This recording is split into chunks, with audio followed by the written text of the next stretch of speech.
Hey, welcome to OT Asset Management Weekly, or a weekly webcast where we talk about all things OT asset management. Today is a sequel from last week's episode where an astute user asked the question when it comes to vulnerability management: does OTbase support to change the severity of a CVE, the badness, if you will, of a CVE that is assigned by MITRE? And my answer was yes. And today we will go more into detail here. I can promise you one thing: I will take you deep down into the rabbit hole. But before we do that, let me remind you that you can download our OT vulnerability management handbook from our resources page. And in that handbook, you will find some foundational aspects on how to build an effective vulnerability management strategy, because effectiveness is all that matters because of the scale of the problem, and we will get back to that later. But just so you know, you can download this document from our website. So let's jump right into the thick of it. Every single CVE comes with a severity that is assigned by MITRE, and in OTbase, in the CVE table, there is a column for that where you simply reflected what you see in the vulnerability document. And many times this severity rating, and by the way, same thing for the CVSS base score, which is in the next column, doesn't make a lot of sense for OT devices. And therefore, we have introduced a separate field that is called priority in OTbase. So you see that field for every CVE, and this is a field that you can edit. So for any given CVE, you could say, no, for us, this particular CVE is not critical. We set the priority to, let's just say, high. Okay, and you click on save, and then boom, you see it. So since this is sorted by priority, this list, it's pushed down.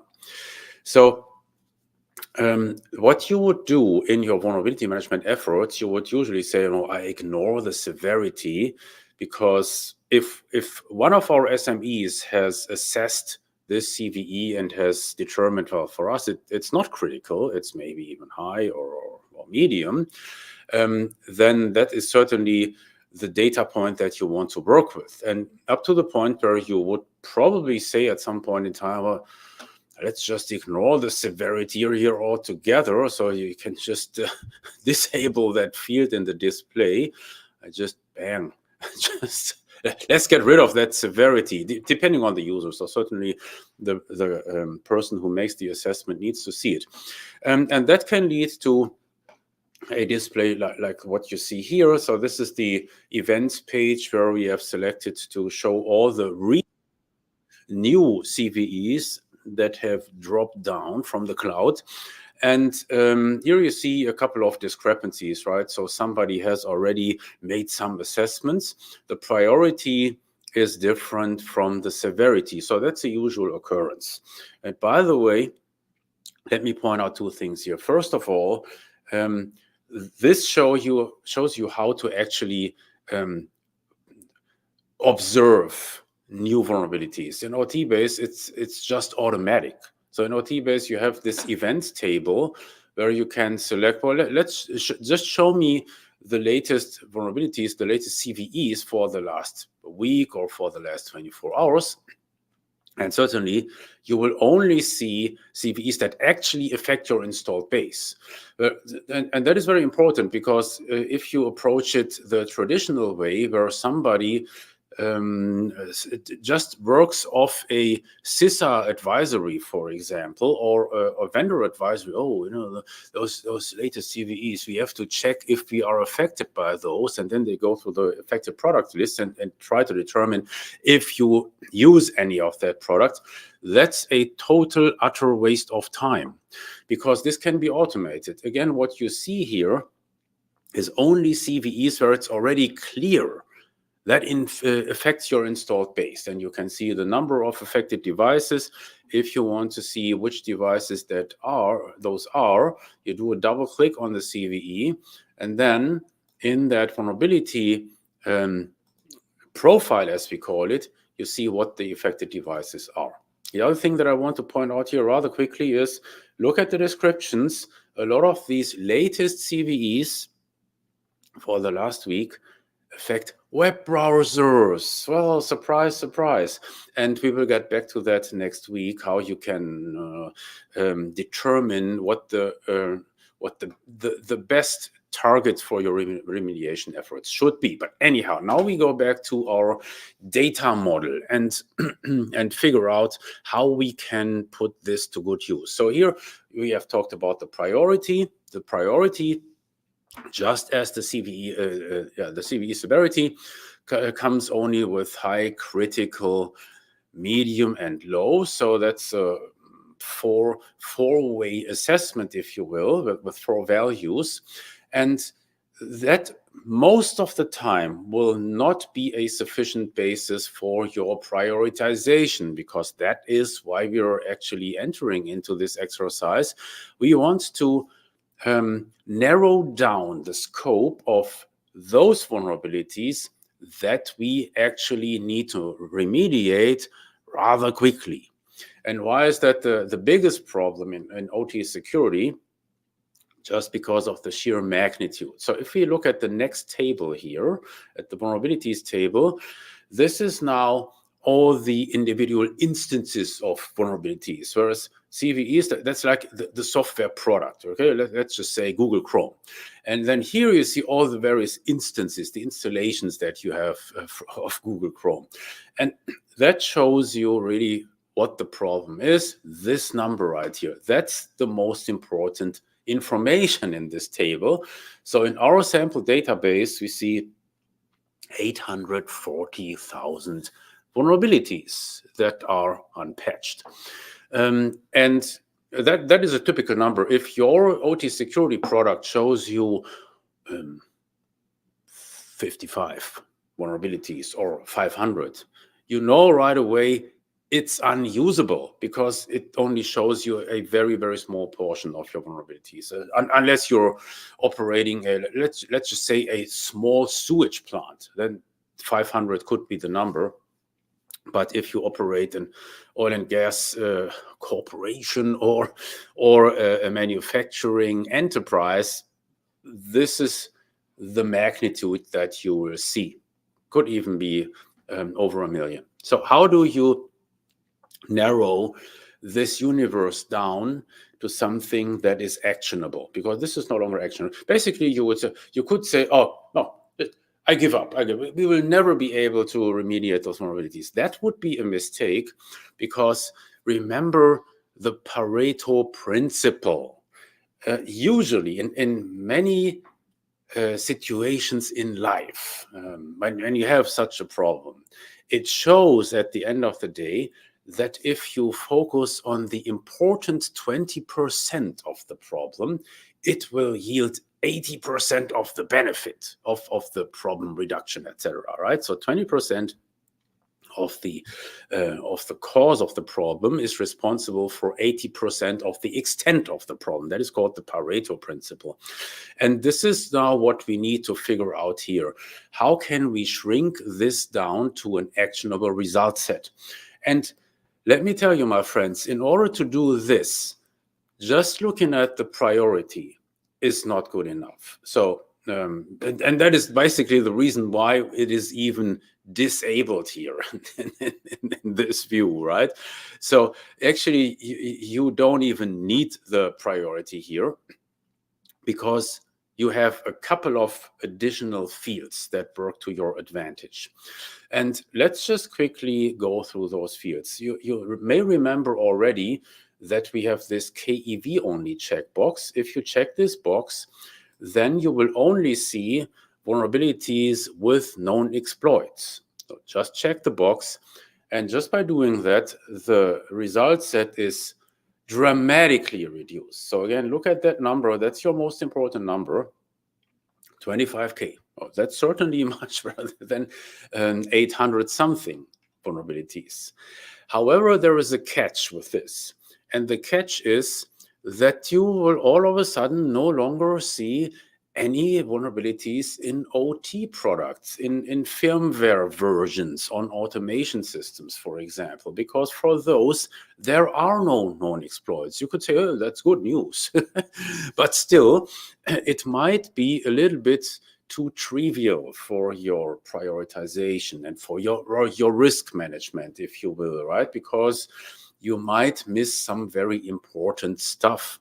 And certainly from a risk perspective, you could also argue, oh, you know, but my OT devices are really, really important. And even if there is no known exploit yet, I still might want to mitigate those vulnerabilities.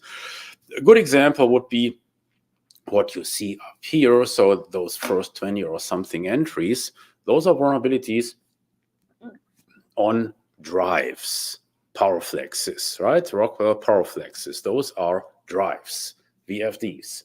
And well, they come with a base score of 9.8. That's not good. So that is something that you probably would not want to miss.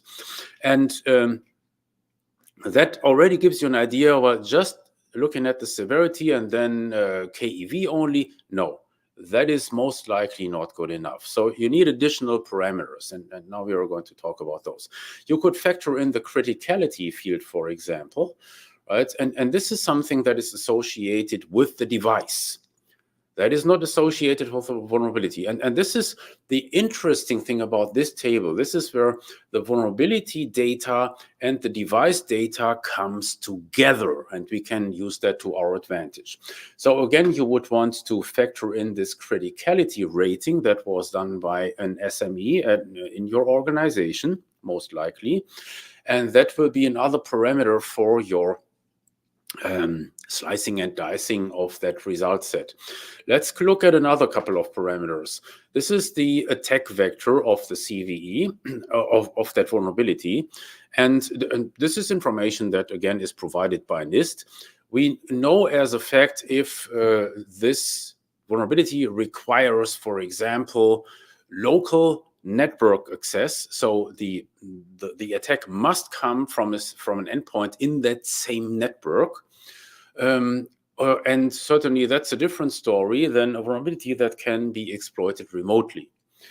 And if you consider the likelihood of an attack, certainly the likelihood is higher when the vulnerability is exploitable remotely. And you could just focus on those if you click on this network value, because then the list is reduced to all those vulnerabilities that can be exploited remotely. And then, well, guess what? We have shaved off almost half of the vulnerabilities. Next field here, the attack complexity. That is a field that informs you about the required effort that the attackers need to put into designing the attack. And again, this is information provided in the NIST vulnerability description. You can choose high, medium, or low. Certainly, the lower the attack complexity, the higher the likelihood of an attack. So therefore, you could set this to low, and this is going to give us another reduction. And this, again, was in the space of the vulnerabilities. So now we have shaved another 100K vulnerabilities off. And just keep in mind, this is all about prioritization, because you will never be able to mitigate those 800,000 vulnerabilities.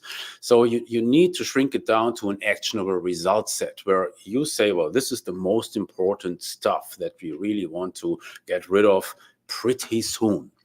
Then if you look at the devices parameters, again, here we have a field that's called security. And basically what it means is the target security level that somebody has assigned to this device. Okay, so that is something that all you IEC 62443 experts will be familiar with. You can assign a target security level, and that will certainly also impact your remediation activities, right? Because if the security level is higher, then that means you probably should take care of any issues for those devices sooner. Okay, then here you also see a risk score, and we will get to that in a second. So far you got, I hope, a basic idea how that table is structured and what you're going to do when you work with that table. So like your vulnerability management master table, you slice it down to an actionable set. You save that filter set, that set of parameters. That's very easy in this managed views functionality that we have in OTbase. Once that you have done that, you can just load it again from this drop-down menu. But the most important thing is that you can also assign it to a remediation task. And certainly this is where we then go to the execution part, because so far we have only talked about the analysis. But analysis alone doesn't yield anything, right? Maybe some insight. You may get wiser, but you don't get more secure. So if you want to get more secure, you have to launch remediation tasks. This is done right here. And this is where you pick up your saved views. We don't go into further detail right here because I've already discussed that in a different webcast. What I want you to make aware of is how all that data is intertwined. And in order to do that, we look at this diagram right here. This is the first time that I ever use something PowerPoint based in the webcast. So this gives you an idea how those data are actually intertwined. And let's go through this. This box up here to the left, that's all about CVE data, all associated with a CVE. Then we have data that's associated with your devices. And the vulnerability is where those data sets come together. It's part CVE, it's part device. And what you need to do is, and you remember that master table, you need to, from that big universe, you need to take out slices that you then put into a remediation task. And again, the art of vulnerability management is to arrive at effective procedures or algorithms, if you will, to make that happen. And I try to give you an idea what the most important parameters for this exercise are. So up here, when it comes to the CVE, we have a couple of parameters such as severity. You remember those already. And I told you, well, severity, probably not something that you should focus too much about when it comes to your remediation. So what you definitely want to focus on would be the attack vector. Is this remotely exploitable? You want to factor in the attack complexity and the question, are there known exploits? So these are very useful data points from that CVE definition, okay? So then, and it doesn't have to do with an individual device. This comes with a CVE, and therefore they are exposed in orange.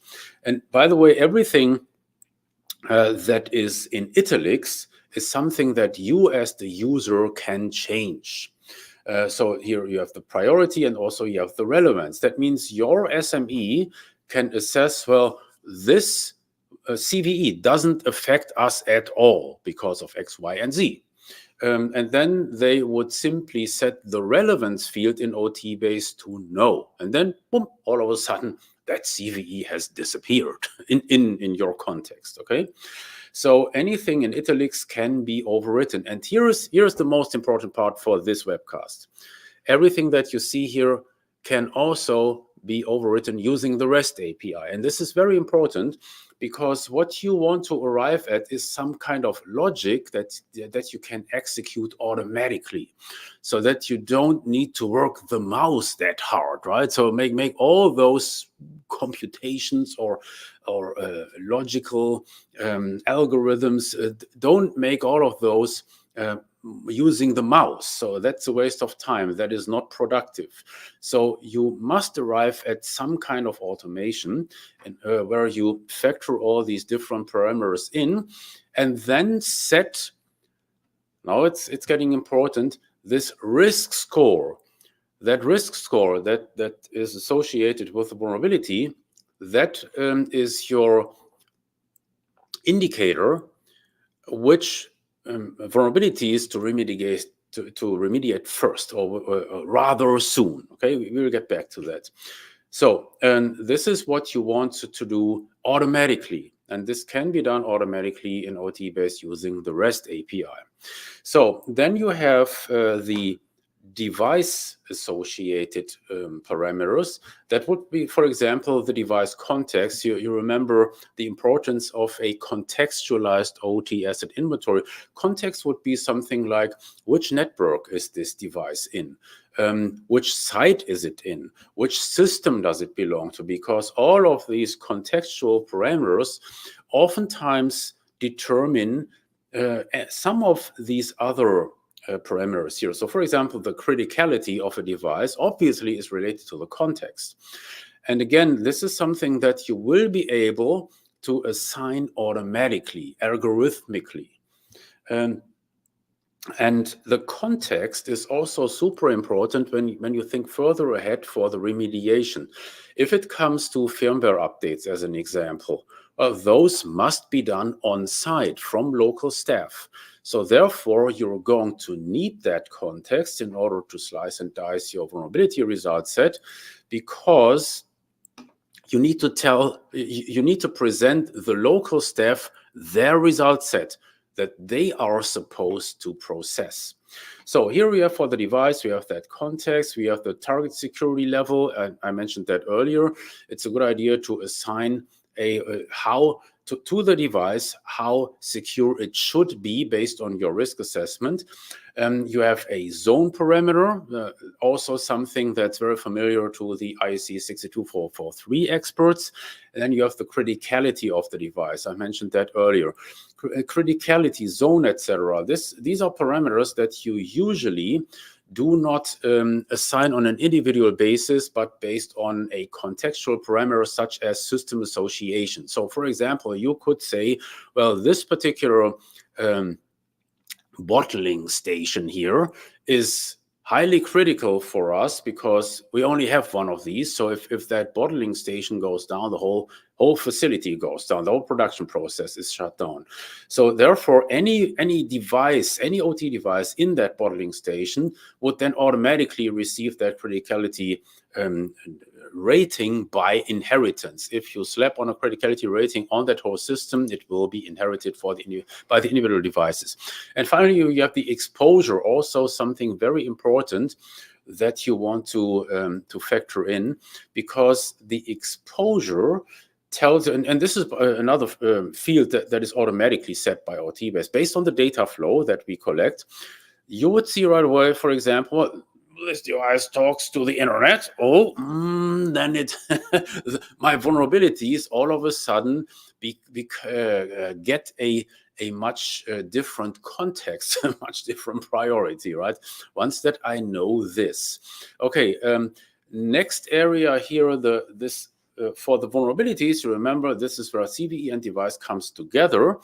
What you would want to do in the interest of efficiency, you would want to compute this risk score. And this is no longer for a device or for a CVE. This is for a specific vulnerability, because one and the same CVE can result in different risk for different devices.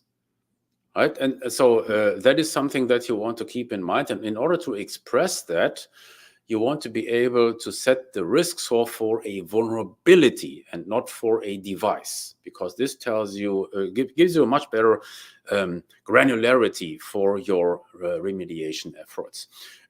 For the vulnerabilities, you can also set a relevance. Is that even relevant or not? Yes or no, okay? You remember, you can do that at a CVE level. We have this right here, but you can also do this at a more individual level for a given vulnerability. So CVE, that CVE in whole is completely bullshit for our company. We don't need to take care about that. But you can also say it's relevant for some devices, but not for all. And then finally, this is like where the execution comes in. This is the most important piece, where you go from your analysis to execution, where you define your remediation tasks. And there, based on your risk score in many cases, and on those contextual dimensions, you will define a remediation task, and you will assign individuals who are supposed to actually execute the remediation. And this is where the context comes in. Remember, when something needs, when you need to do a firmware update, well, then it's got to be done locally. So therefore, you need the context. Then we have a schedule in OTbase, which basically is some kind of priority, where you say, well, this needs to be done right away, this needs to be done next, or it needs to be done later. We don't use the priority never. You remember that from our presentation at S4 with Art Mannion. So Art suggested to use now, next, never. We don't do that, because if you think, oh, this is a vulnerability that never needs to be remediated, well, you can simply set the relevance field to no, it's not relevant. So then you're got rid of that. But so we believe that now, next, later makes a little bit more sense. However, one thing that you need to keep in mind, what matters most is your exact start and end dates, because now, next, never, that in many cases is nothing but a wish. Because if I say now, oh, this is super critical based on my risk assessment, it needs to be remediated right now. But guess what? It requires a firmware update. That means it does require downtime. And you will find it very difficult to motivate your colleagues in Podunk, Idaho, to shut down their plant just because you, the risk manager, has decided, oh, this must be remediated now. They won't do that. And one other thing, you will lose credibility, because you know that risk manager, again, he has no clue, just like all the IT guys. They're just a pain in the butt. So you don't want to do that. And therefore, just keep in mind, don't be realistic. Your schedule, your priority, now, next, later, must factor in the type of remediation. This is why it's also exposed here, and you will find that in OTbase. Otherwise, it's just hanging in the air. So it's not real. Okay, so the last thing I want to show you before we come to an end is in inventory. Again, keep in mind all those data points are exposed via a REST API. So this is something that I have shown last week already. This gives you an idea how the data looks like for an individual device. There, oh, that was a little bit too big. You find all the device data, but on top of that, you also here you see some of the things that I mentioned earlier. You see the priority, you see the KEV field, you see the severity, etc. And this is your playground now, because here is the data that you can use to actually slice and dice your universe, right? So where you do all the computations using a Python script. So the general approach is OTbase gives you all the data points, all the variables, okay? And now based on your logic that your company uses to determine risk and to determine which vulnerabilities need to be prioritized, this is what you put in a Python script that gives you absolute flexibility. And then you, based on the data you collect for either your complete universe or for a single site, then you do your computations, and then your risk scores, etc. All of that will be then filled automatically. And this is how you achieve effective vulnerability management. Okay, so that was it for today. Next week, we will again talk about vulnerability management, but from a completely different angle, where I'll show you how to single out vulnerabilities that you can remediate much easier than other vulnerabilities. And this is what we call performance-based vulnerability management. See you next week. Bye-bye.